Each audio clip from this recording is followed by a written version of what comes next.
till the sky was falling. Held my breath till every single star had a light on my mind. I never saw it coming. Didn't think you wake me with a kiss like this. Waiting till the sky was falling. Held my breath till every single star. Hi everyone, and welcome to today's tutorial. In today's tutorial, we are going to combine two methods in jewelry making. We are combining polymer clay and resin to make that beautiful accessory you just saw scroll away. So let's get right into it. Before we do that, I'd like to say a massive thank you if you're already a subscriber of this channel. If you're not yet a subscriber, what are you waiting for? Hit on that subscription button and the notification bell to be notified when a new video is uploaded. So basically, I've got a few tools in front of me. I'm going to talk to you about some of them, and as we roll along, I'll talk to you about the rest. So in front of me is my polymer clay. Today, I'm using yellow, lemon green, and gray polymer clay. I'm cutting them into cubes or small squares, and then I'm going to mix them up in a minute and add my liquid polymer clay together with some gold leaf and mix them together, and then kind of mold it or bring them all together a little bit, and then we are going to roll it out. All right, so watch me as I do that, and then we take it from there.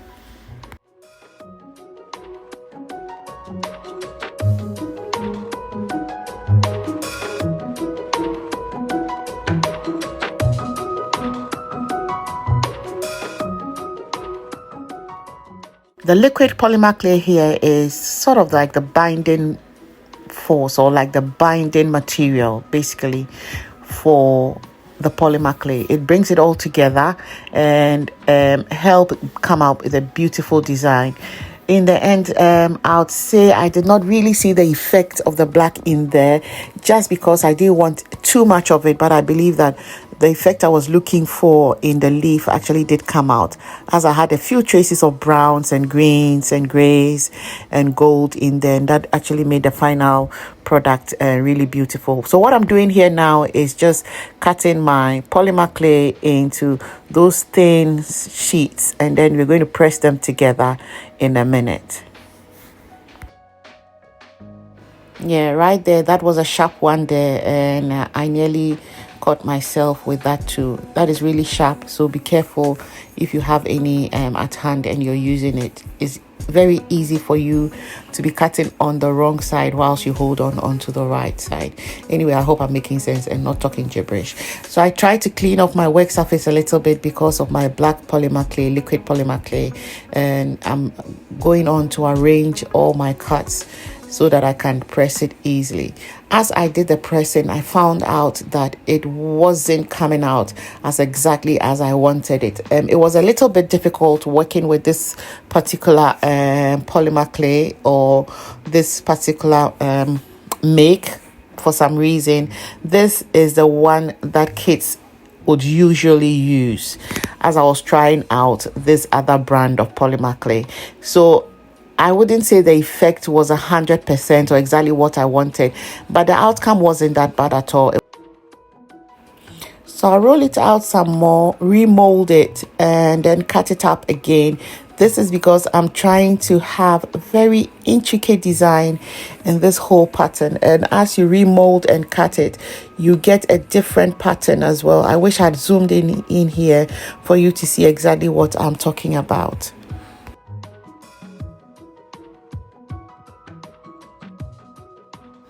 Great, let's carry on. So I'm going to repeat the same process I had done when we started, by cutting them up, bringing them all together with some more gold leaf to make the design more prominent, to give me the desired effect I'm looking for. All right, so at this point, I'm just going to leave you to watch the process as I repeat the same step again, and then this time around, press it out through my pastry machine. Whilst all this is going on, let me talk to you about a few events that we are looking forward to having here at Skilled Hands. So the next event you are looking forward to having or hosting is another small business workshop. This time around, we are doing this business workshop with NBV, Nottingham Business Ventures, and we are going to be having the workshop on their premises. They are giving us a slot for 2 days, and that is in June, and I'll be sharing the date with you very soon. But if you're interested, just get in touch and we'll put you on the list, as we cannot do more than 20 people.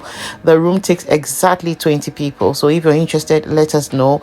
You learn exactly what to do if you want to start a small business, the processes you need to go through, especially here in the UK. Learn about all the tricks and everything else you need to know before you start your business. So let's hear from you. The next event I'm excited to talk about is our red carpet event. This is our annual charity fundraising event, which has been scheduled to take off on the 28th of September. We are so excited about the things we're going to be doing on that day, and we look forward to seeing you. If you are a follower of this channel and you live in Nottingham or you live in East Midlands, that is not too far from us.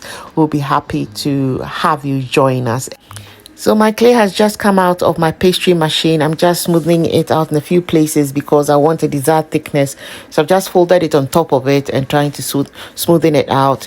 What I'm doing now is to cut out my shape that I'll be using for my hair accessory, and that's just what I have done. After cutting it, I realized it was difficult to push the polymer clay out for some reason. So I'm trying to pop it out with the help of my tool.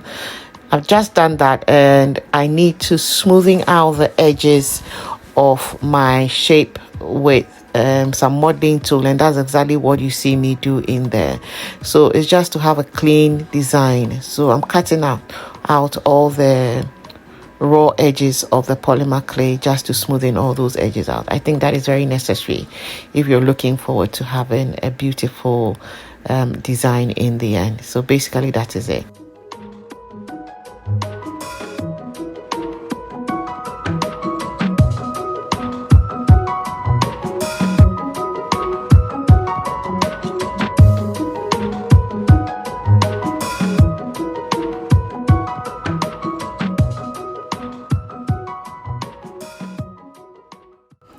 So after I've cleaned out all the edges, I'm going to bake my design on my polymer clay now in the oven. Taking it into the oven for 15 minutes at a temperature of 130 degrees Celsius.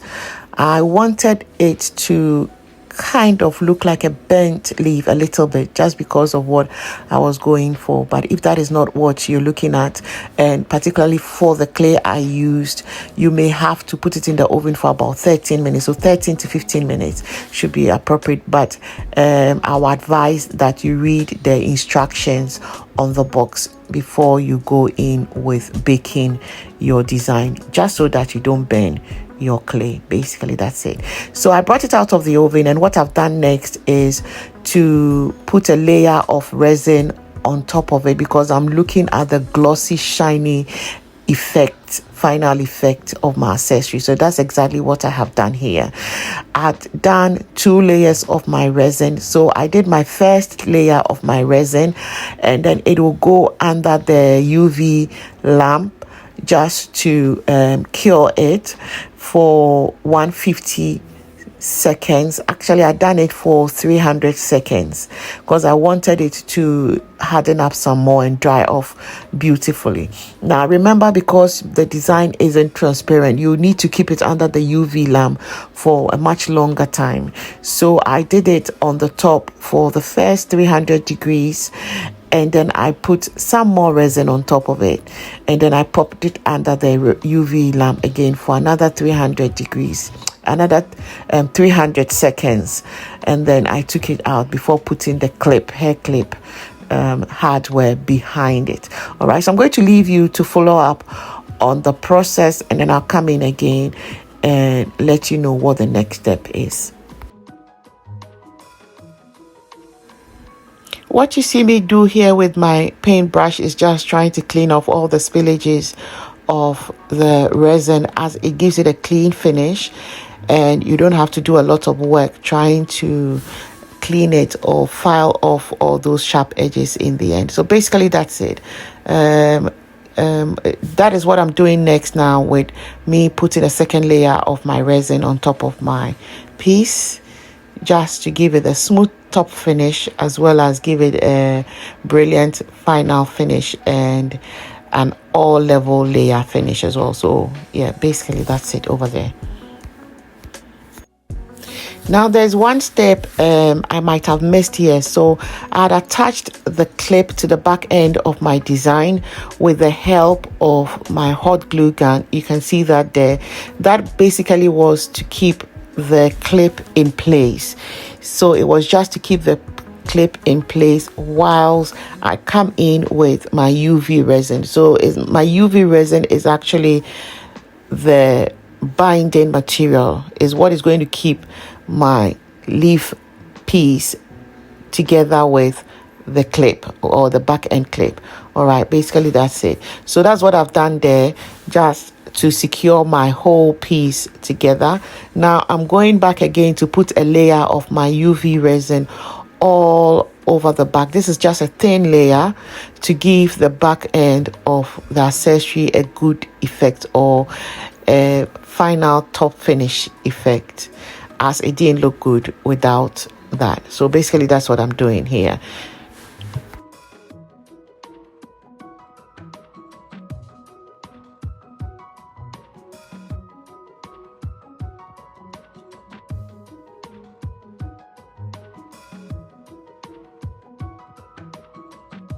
When that is done, you pop it under the UV lamp for 300 seconds. Basically, it's just to make sure that, you look at that, this is beautiful. It's just to make sure that your resin is properly cured. Look at that. This is a very beautiful piece. I like it. It looks like a real leaf because of the blend of colors, a play of shades going on over there. There's a little bit of brown, there's gray, there's yellow and green. This is absolutely stunning and I enjoyed this project. If you did, please don't forget to leave us a thumbs up and leave a comment in the comment section below if you enjoyed this tutorial. Until we meet again, have a brilliant day and take care. Bye.